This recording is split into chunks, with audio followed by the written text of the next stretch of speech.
तो hello friends, स्वागत है आपका एक और नए कोड मेकर के कोडिंग वीडियो में।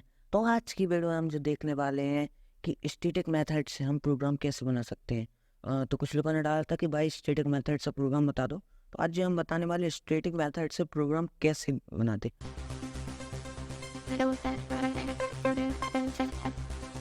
तो बेसिकली इंस्टेंस और स्टैटिक दो टाइप के होते हैं जो स्कूलों में आपको पढ़ाए जाएंगे या आप कोचिंग लोगे बेसिकली स्मॉल में, जब या 10th में या 9th में। लेकिन अगर आप देखो इंस्टेंस जो मेथड होता है वो इम्प्योर मेथड के नाम से मैं एक और वीडियो में उसको एक्सप्लेन कर चुका हूँ। इम्प्योर मेथड के नेम से आप सर्च करना, जो हमारे वीडियो उसमें नीचे जाना है या फिर तो आपको इम्प्योर मेथड की मैं लिंक डिस्क्रिप्शन में दे दूँगा। इम्प्योर मेथड जो होता है वो उसी को हम इंस्टेंस मेथड कहते हैं, ठीक है। तो आज जो हम स्टैटिक मेथड पढ़ने वाले, तो बेसिकली स्टैटिक मेथड क्या होता है। हम कहें इम्प्योर या मैं इंस्टेंस मेथड कहूँ तो कंफ्यूज मत होना। देखो इंस्टेंस मेथड में क्या होता था, हम बहुत सारे हम कह सकते हैं मेथड बनाते थे। उन मेथड्स में बेसिकली डिफरेंट फंक्शंस या उनका डिफरेंट टास्क परफॉर्म करते थे। जैसे कि हम हो गया, पहला हमने मेथड बनाया सपोज दैट पहला मेथड बनाया नैतिक। उस नैतिक में हम क्या करेंगे, उससे कहेंगे उस वाले के कि आप जो हम वैल्यू दे रहे हैं उन्हें इन वेरिएबल में स्टोर कराओ। फिर हम नेक्स्ट मेथड बनाया सपोज दैट नकुल, तो हम उसमें कह सकते हैं कि आप जो इन वैल्यू को कैलकुलेट करो, एवरेज निकालो। थर्ड हम दे दें प्रिंट, मेथड का नाम प्रिंट नहीं दे सकते क्योंकि हमारा फंक्शन, क्योंकि system dot out dot println होता है तो प्रिंट भी होता है, तो इसकी वजह से हम नाम नहीं दे सकते। जितने भी कीवर्ड होते हैं उन पर हम नाम नहीं देते हैं, ठीक है। तो बेसिकली हमने थर्ड मेथड बना दिया सपोज दैट प्रिंटिंग प्रिंटिंग ठीक है। उसमें हमने कर दिया कि आपने जो कैलकुलेशन निकाली है, एडिशन सम सब्ट्रैक्शन एवरेज जो भी निकाला, आप उस थर्ड मेथड की मदद से उसे क्या कहते हैं पेस्ट कर दो। और बेसिकली मेन मेथड होता है, मेन मेथड में हम क्या करते हैं, मेन मेथड करता है कि जो आप किस टाइप से अपने मेथड को रन करना चाहते। सपोज दैट पहला हमारा मेथड था नैतिक, दूसरा नकुल और थर्ड प्रिंटिंग, थर्ड था हमारा प्रिंटिंग। अब देखो आप चाहते हो कि हम क्या करें, पहले हम अपनी वैल्यू, सबसे पहले हम क्या करते हैं अपने नैतिक वाले मेथड की मदद से अपने जितने भी वो हैं इनपुट ले लेते हैं, ठीक है। अब आप नैतिक मेथड को यहाँ पे आप एक कोड होता है, आप उसमें देख लेना, इंस्टेंस मेथड वीडियो आपको समझ में आ जाएगा बेसिकली। तो देखो हम क्या करते थे, अपने नैतिक सबसे पहले नैतिक वाला मेथड लगाया। तो नैतिक मेथड क्या करेगा, आपसे पहले इनपुट ले लिया, फिर आप चाहते हो हमें कैलकुलेशन नहीं करनी, डायरेक्ट प्रिंट करना है इन वेरिएबल को, तो आप क्या करोगे, प्रिंटिंग स्टेटमेंट, प्रिंटिंग वाली अपने ऑब्जेक्ट की मदद से प्रिंटिंग का एक ऑब्जेक्ट बना के प्रिंटिंग जो मेथड है उसे रन कर दोगे या उसका रन कर दोगे, तो क्या होगा, तो आपके तुरंत प्रिंट हो जाएंगे। इसमें आपका क्या होगा, बेसिकली इसमें ये होगा कि जो आप करते थे कि हम जो है कैलकुलेशन है उसको अवॉइड कर देंगे। हम जो अपने अकॉर्डिंगली जिस टाइप से मेन मेथड में लिखा होगा कि कौन सा मेथड पहले हमें डालना है कौन सा बाद में, उसी टाइप से जो हमारा प्रोग्राम रन होगा। तो स्टैटिक मेथड्स में हमारे देखो मेथड की कोई टेंशन नहीं होती क्योंकि इसमें मेथड नहीं बनाना होता, इसमें डायरेक्टली मेन मेथड के अंदर ही हमें सारी चीज़ें देनी होती हैं। सपोज दैट हम चाहते हैं आपके स्कूल में कहा कि एक प्रोग्राम बनाओ, एरिया ऑफ रेक्टेंगल या स्क्वायर को प्रिंट करो स्टैटिक मेथड की मदद से। तो आपको कुछ नहीं करना, सबसे पहले अपनी क्लास का नाम लिखना ब्रैकेट और फिर मेन मेथड। अब मेन मेथड के बाद आपको क्या करना है, एक वेरिएबल बनाया एस बना लेते हैं, एस बना लेते हैं, उसमें वैल्यू करा देते हैं 10। देन दूसरा वेरिएबल बनाते हैं टी, एरिया लिख लेते हैं एरिया। अब इस मेथड में क्या कराते हैं, एस का स्क्वायर, मतलब हम स्क्वायर का एरिया निकाल रहे हैं, स्क्वायर का एरिया। अब इसको जो है हम प्रिंटिंग स्टेटमेंट की मदद से प्रिंट कर देते हैं। तो देखो अब यहाँ पे हमने क्या किया, डायरेक्ट अपने जो है हमें ये नहीं किया। देखो सपोज डेट आप करते थे इंस्टेंस मेथड में क्या करते थे, हम एक ही चीज़ को, इस चीज़ को जो है हम एक मेथड में कर देते, एक मेथड में डाल देते थे। मतलब हम मेथड में डाल देंगे कि हमारी पहली चीज़ हम डाल देंगे मेथड में, ये पहले मेथड में ये होगा कि आप जो है नंबर को यहाँ से इनपुट लिया, हम दूसरे मेथड में डाल देंगे एरिया, तीसरे मेथड में डाल देंगे प्रिंटिंग।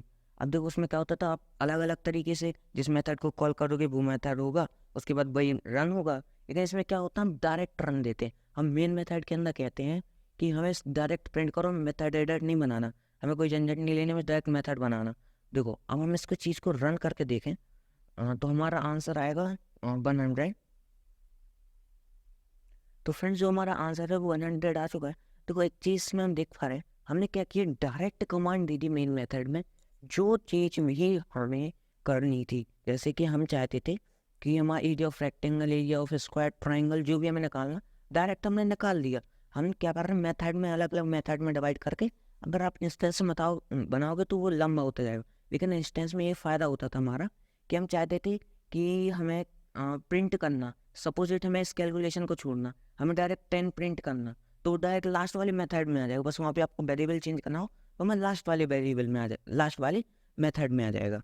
ठीक है, तो आपकी कैलकुलेशन नहीं होगी। आप सपोज डेट आपने बहुत बड़ा प्रोग्राम बनाया, आपने सपोज डेट 100 मेथड्स का, जो 1 से 20 तक के मेथड है वो आपके केवल इनपुटिंग ले रहे हैं, और 20 से 50 तक के मेथड है या 80 तक के मेथड वो क्या कर रहे हैं, आपकी जो कैलकुलेशन है बहुत कॉम्प्लेक्स कैलकुलेशन है वो उसको कर रहे हैं, और जो लास्ट के 20 मेथड है वो प्रिंट कर रहे हैं। लेकिन आप चाहते कि हम इनपुट दें, हमें भाई आउटपुट मिले, हमें कोई कैलकुलेशन नहीं करानी, हम भाई क्यों करें कैलकुलेशन, हमें डायरेक्ट करना, डायरेक्ट जो हम कहें, हम एक सबसे पहली बार हम प्रोग्राम बना रहे हैं, सीधी बात, हम सबसे पहले प्रोग्राम बनाए पहली बार, तो हमें कोई दिक्कत नहीं चाहिए, हमें सीधा अपना वो चाहिए।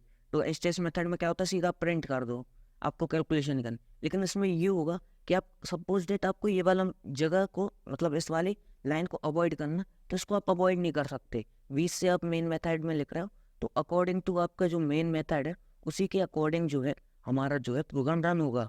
प्रोग्राम में सपोज डेट मैं चाहता हूँ इस लाइन को अवॉइड करूँ, तो हमें इससे कमेंट में बदलना होगा, डबल सिंगल लाइन कमेंट में बदल दिया।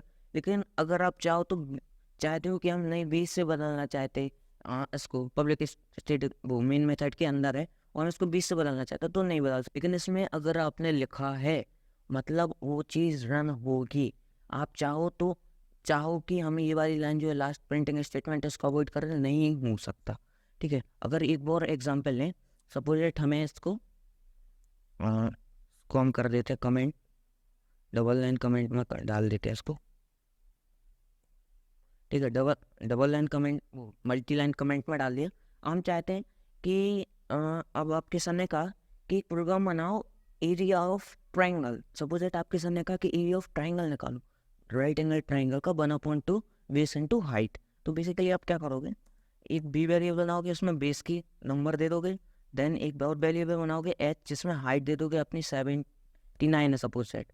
ठीक है, देन आप एक और वेरिएबल बनाओगे एरिया, जिसमें आप कैलकुलेट करोगे कि कैसे होना है हमारा प्रोग्राम, मतलब हमारा मेथड क्या है, मतलब आपको फॉर्मूला आना चाहिए basically area of rectangle triangle का, रेक्टेंगल ट्राइंगल का। तो यहाँ पे आप फॉर्मूला लगाओगे बेस इंटू हाइट, और उसको टोटल डिवाइड कर दो 2 से डिवाइड कर दो। देन हमारा क्या करो, जो एरिया आएगा उसको प्रिंट कर दो। इसमें हम कर देंगे area of triangle equals to area. अब देखो आपने इतना प्रिंट कर दिया, area of triangle equals to area. ठीक है, अब बेसिकली यहाँ पे आप देख पा रहे हो हम इस प्रोग्राम को रन करें तो हमारा आ जाएगा। सपोज डेट आप चाहते कि हम इस कैलकुलेशन को ना करें, डायरेक्ट यहाँ पे एच और बी लिख दें, तो हम एच और बी प्रिंट करना चाहते हैं, ऐसा नहीं होगा। मैं आपको कई बार बता दिया कि ऐसा नहीं होगा। जो जिस अकॉर्डिंग टू जैसा आपने प्रोग्राम को लिखा है, सपोज सबसे पहले आपने कहा एक वेरिएबल क्रिएट करो बी, इसमें हम बेस स्टोर कर लो, दूसरा एच इसमें हाइट स्टोर कर लो, थर्ड वेरिएबल लो उसमें कैलकुलेशन कर दो हमारी, और फोर्थ जो स्टेटमेंट लो उसमें आप क्या करो, प्रिंट कर दो हमारे जो भी वैल्यू आएगी कैलकुलेशन के बाद उसको प्रिंट कर दो। ठीक है, तो हम अपने प्रोग्राम को रन करके देखते हैं एक बार। तो आप देख सकते हो एरिया ऑफ ट्राइंगल 395 आया। एक बार बता देता हूँ, इस वाले लाइन जिस अकॉर्डिंग टू आप जैसा लिखोगे वैसा ही आपको आउटपुट मिलेगा। इसमें आप ये नहीं कर सकते कि हमें अवॉइड करना, जैसा आप लिखोगे वैसे ही आपको आउटपुट मिलेगा। तो लाइक एंड सब्सक्राइब मैं चाहा तो हम मिलते हैं नेक्स्ट वीडियो में, तब तक के लिए बाय।